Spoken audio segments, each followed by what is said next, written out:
Hello everyone, this is Kathy, and today's video is about my 7-day fast. This is my second day, and surprisingly, it has not been difficult.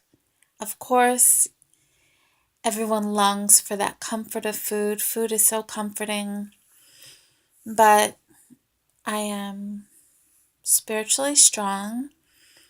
A couple weeks ago, I did a 3-day fast to see if I could make it because the first 3 days are the hardest in the sense that you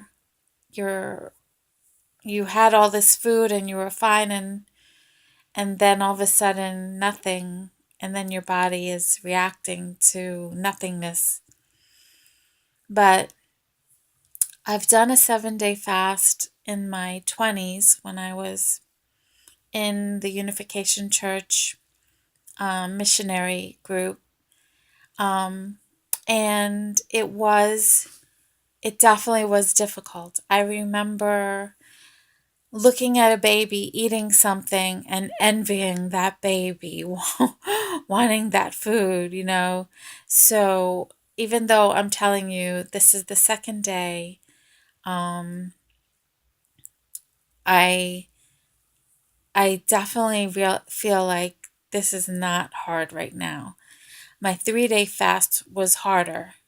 That that I felt the first day I felt really deprived, and I felt worried, how can I do this for God? But once I was able to do the 3-day fast successfully, then I felt confident that one day I would do the 7-day fast, and then my church, I don't know who's doing it, but they're all going to be fasting and praying the week before Easter.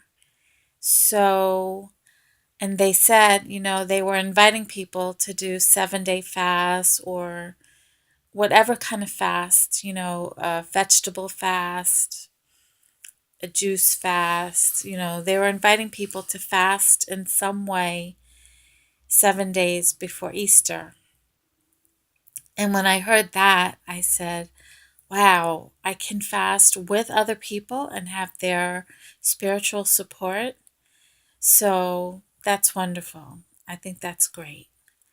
Um, I did a Google search about 7-day fasting. Oh, excuse me. And people do 7-day fasts without religious purposes. So it is not impossible to do. I think it's more powerful if you have God as your reason, and I really want to begin my journey. Reverend Moon teaches us that we should go on a 7-year course where we really understand Jesus' suffering. So I'm trying to get my determination to begin my 7-year course.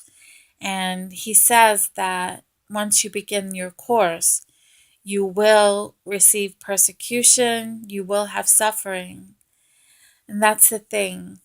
I'm making this video because hopefully those people who have done a fast will be inspired to look into my church, where the Reverend Moon is the returning Christ. Jesus appeared to him when he was 16 years old and told him, complete my mission. So I am hopefully going to reach out to those people who are really strong, because the truth is, to be in my church, you've got to be really strong. And if you're not strong yet, because believe me, I have been extremely weak, and I just have kept redetermining myself, and I'm surprised that I'm able to do a 7-day fast. I'm really surprised because not too long ago I thought I want to do it, but there's no way I can make it through it. there's no way I can commit to it. Anyway, so I'm really wanting to appeal to people who want to work hard for God, who want to be the forerunners of building the kingdom of heaven. And that is what you will be doing in my church. You will be building the kingdom of heaven. The Reverend Moon's son, Youngjanim, he is building the kingdom of heaven. And I invite you to watch his sermons every Sunday. And he has the King's Report every morning, 5 o'clock in the morning. Live stream. And I invite you to look into Youngjanim and listen to him.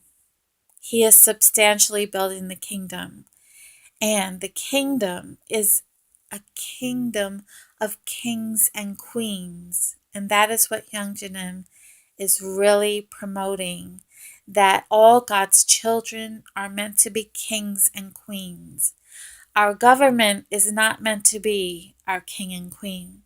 We are meant to be kings and queens. Our government is meant to be our servant, helping us, aiding us, supporting us, not lording over on us all their power.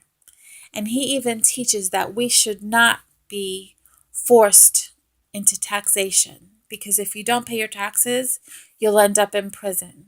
So you are forced to pay taxes. And he even teaches that should be voluntary. The government is not the king or queen. You, the sons and daughters of God, are the kings and queens. And Youngjanim encourages church members to wear crowns. And in the Bible, it talks about wearing crowns. Something, I can't remember what quote that it is, but something about wearing crowns and ruling with the rod of iron. And Youngjanim teaches that the rod of iron is with a gun. His gun of preference is the AR-15. So that he wants all Christians, all good people, to be holding AR-15s in their homes to protect them, in our schools to protect us. All the good people should be ruling with a rod of iron and wearing their crown. So I think that is exciting, because Jesus attempted to build the kingdom of heaven, but all he could do was build a spiritual kingdom. So spiritually you could be saved, but your flesh was still prone to sin. So it is really wonderful that Youngjanim is building God's kingdom. So I highly recommend watching his videos and really listen, because he's very intelligent. He's well versed in politics. He knows what's what, and he can see through the bull crap, and he really can help you to understand what's going on. So anyway, second day of my 7-day fast. I think I don't know, I'll check in again to let you know how I'm doing. But right now, going strong, and I'm absolutely positive I will complete the 7 days. I would not have started it at all if I didn't think I could do it. So anyway, take care, everyone. Thank you for listening.